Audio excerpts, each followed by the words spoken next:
Cüzdanında karısının fotoğrafını taşımıyor.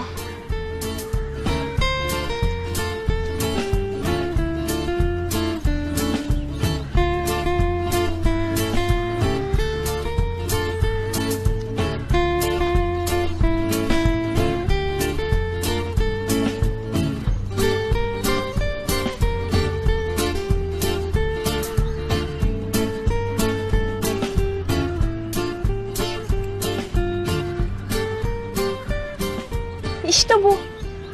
Boşanmış.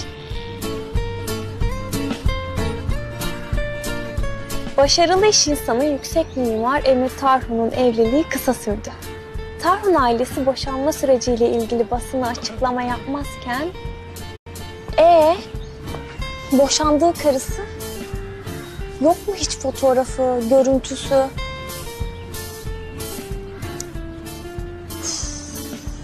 Kimmiş acaba?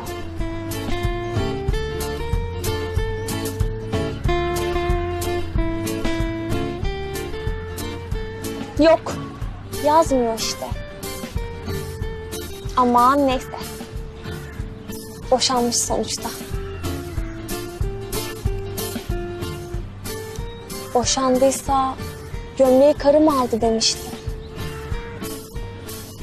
Tekrar mı evlendi acaba?